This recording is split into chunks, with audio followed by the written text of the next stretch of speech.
सबसे पहले आप सभी को हैप्पी होली। इस होली सीजन पर हेलो ऐप पर खुशियों के रंग जमाएं और 2 करोड़ रुपए तक के प्राइज जीतिए हेलो के नए होली कैश धमाका के साथ। हेलो ऐप लाया है होली कैश धमाका, जिस पे आपको कुछ नहीं करना, बस एक गेम खेलना है और उसके जरिए आप मजेदार कैश प्राइजेस भी जीत सकते हैं। तो जल्दी से डाउनलोड करो हेलो ऐप और इस कॉन्टेस्ट के मैक्सिमम बेनिफिट्स लो 3 से 9 मार्च के बीच। फिल्मी बहू। सोनम को फिल्म देखने का काफी शौक था। वो जो फिल्म देखती उसकी हीरोइन से इतनी प्रभावित हो जाती कि कुछ दिनों तक तो उसे के रंग में रंगी दिखती। एक दिन, अरे विवेक बेटा! क्या हुआ माँ, क्या हुआ?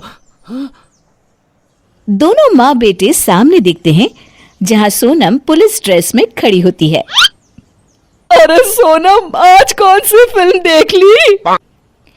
रानी मुखर्जी की फिल्म देखी है। आज से मैं गांव के सारे चोरों को अपने घर में बंद कर लूंगी। अरे बेटा, उसके लिए तो पुलिस है और वो घर में नहीं, जेल में बंद होते हैं। नहीं माँ, नहीं, अब इस गांव में कोई नहीं बचेगा। विवेक और उसकी माँ सर पकड़ लेते हैं। दोनों को समझ नहीं आता कि वो सोनम की इस आदत से कैसे निपटे, क्योंकि सोनम घर पर पड़े सीडी प्लेयर में पास की दुकान से लाकर कोई ना कोई फिल्म देख ही लेती थी। सोनम की सास और उसका पति उसकी इस आदत से इतने परेशान हो जाते हैं कि वो लोग तय करते हैं कि क्यों न सोनम को कुछ दिनों तक उसके मायके छोड़ दिया जाए। जब वो ठीक हो जाए तो उसे ले आएंगी। सोनम की सास सोनम के मायके पहुंच जाती है और वहां उसके पिता से मिलती है। भाई साहब, कैसे हैं आप? मैं ठीक हूँ समधन जी, बताइए कैसे आना हुआ? देखिए भाई साहब, हम ये नहीं कह रहे हैं कि आपने सोनम की कुछ आदतों को हमसे क्यों छुपाया। हम तो बस ये कहना चाहते हैं कि आप कुछ दिनों के लिए सोनम को अपने पास रख लें, जिससे हमें थोड़ी शांति मिले। देखिए बहन जी, अब तो सोनम आपके घर की बहू है और रहा सवाल उसे घर में रखने का, तो मैं ये नहीं कर सकता। सोनम की सास हैरान हो जाती हैं। अरे भाई साहब, ये क्या बात हुई? अरे भाई, बच्ची है वो आपकी, उसका इलाज तो आप ही कर सकते हैं ना। कहाँ है सोनम की माँ? आप उन्हें बुलाइए, मैं उन्हीं से बात करूंगी। अरे रहने दीजिए बहन जी। नहीं नहीं, आप उन्हें बुलाइए तो सही, मैं बात करती हूँ उनसे। ये बेटी को क्या सिखा रखा है उन्होंने। अच्छा, अब आप इतनी जिद कर रही हैं तो मैं बुला देता हूँ। अरे सोनम की अम्मा, जरा बाहर तो आना, समधन जी मिलना चाह रही है।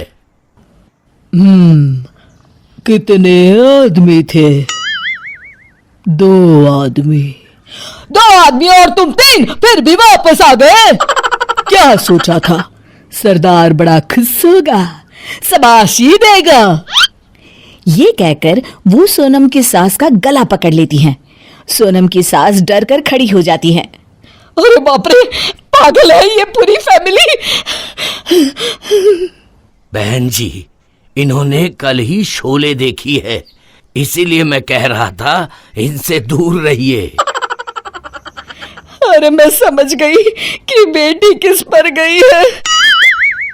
इतना कहकर वो वहां से निकल जाती हैं। फिर एक दिन सोनम के घर उसकी ननद आती है। अरे भाभी, ये क्या हाल बना रखा है? सामने सोनम बसंती के भेष में उसे पानी देते हुए कहती है। यूं कि दीदी, क्या बताऊं मैं आपको, वैसे मैं बेफिजूल की बात तो करती नहीं। यूं कि आन्या बीच में ही सोनम को रोक लेती है। हाँ हाँ भाभी, आप कुछ न बताएं, मैं समझ गई।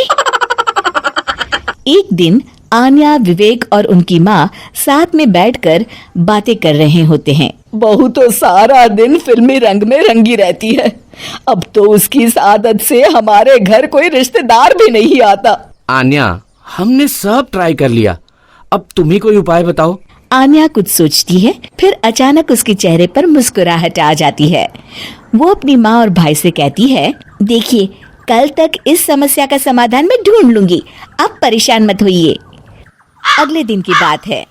सोनम अच्छी सी साड़ी पहनकर पूरे घर वालों को सुबह सुबह की चाय पिलाती है, माँ के पैर दबाती है, विवेक को लंच देती है और रसोई के सारे काम निपटाती है। शाम को विवेक घर आता है और ये सब देखकर आन्या से पूछता है। माँ भी उसी के पास खड़ी होती है। अरे आन्या, ये चमत्कार कैसे हुआ? बस भैया, मैंने आज भाभी को बहू हो तो ऐसी फिल्म दिखा दी है। अब भाभी घर का सारा काम करेंगी, एक अच्छी बहू के सारे कर्तव्य पूरे करेंगी। हाँ हाँ, लेकिन कब तक? फिर वो कोई और फिल्म देख लेगी और... नहीं माँ, अब भाभी कोई फिल्म भी नहीं देखेंगी। दोनों हैरानी से आन्या की तरफ देखते हैं। क्यों और कैसे? आन्या धीरे से मुस्कुराते हुए कहती है, मैंने सीडी प्लेयर को ही तोड़ दिया है माँ, अब तो न रहेगा बांस और ना ही बजेगी बांसुरी।